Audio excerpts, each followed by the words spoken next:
सूरज के पिता बहुत बड़ा व्यापारी था। सूरज कॉलेज में पढ़ता था। जो चीज़ मांगे मिल जाती थी क्योंकि एकलौता था। सूरज भी अच्छी तरह से पढ़ाई करके पढ़ाई के आखिरी मुकाम तक पहुंच गया था।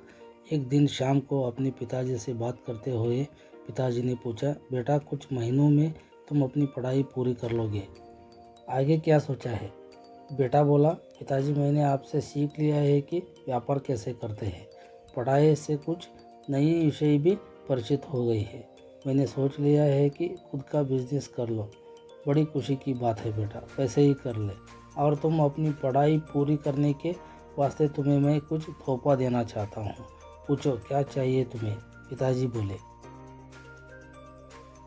पिताजी आपको पता है मैं कार के बड़े शौकीन हूँ। मार्केट में एक नया मॉडल की कार आई है, अगर वो मिल जाए तो बात कुछ और ही थी। सूरज ने कहा, अरे पगले कार लेकर क्या करेगा, बोलकर वहाँ से उठकर चले गए। परीक्षा में सूरज उन्नत श्रेणी में पास हो गया था। इस खुशी के विचार को अपने पिता से कहने उसके कमरे में गया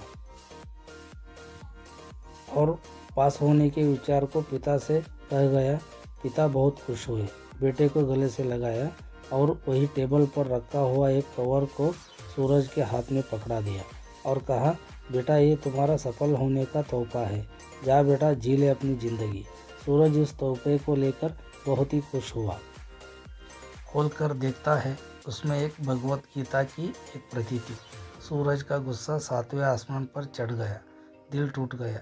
मैंने सोचा था आप मुझे एक नई कार दिलाएंगे, इस भगवत गीता को लेकर क्या करूं? ये बूढ़े लोगों को हमारे अरमान समझ में नहीं आते। पिताजी मैंने आपसे मांगा क्या था और आपने दिया क्या? मैं आपको कभी भी समझ में नहीं आता। जो मैं मांगा उसके बदले में आपने मुझे ये किताब दी, ये मुझे नहीं चाहिए। इतने पैसे रख कर आप क्या करेंगे? आज के बाद मुझे आपके एक पैसा भी नहीं चाहिए, कहते हुए वो घर से निकल ही गया। पिताजी उसे ही देखते रहे। घर से निकला हुआ सूरज दोबारा अपने पिता के घर में पाँव नहीं रखा।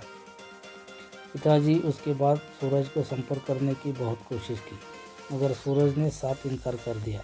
खुद का बिजनेस शुरू कर दिया, उसमें सफल भी हुआ। कुछ साल बीत गए। जब भी जीवन में कुछ तकलीफ हो जाने पर पिताजी की बहुत याद आती थी। उनके कहे गए सुविचारों की बातें काम आती थी।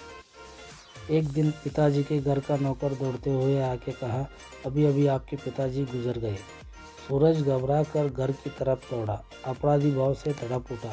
सारे अंतिम क्रिया करने के बाद पिताजी के कमरे में कुछ कागजात पर नज़र डाल रहा था और वही रखा हुआ भगवत गीता पर फिर से नज़र गई। उसे लेकर पन्ने पलटने लगा। उसमें से एक लिफाफा नीचे गिर गया।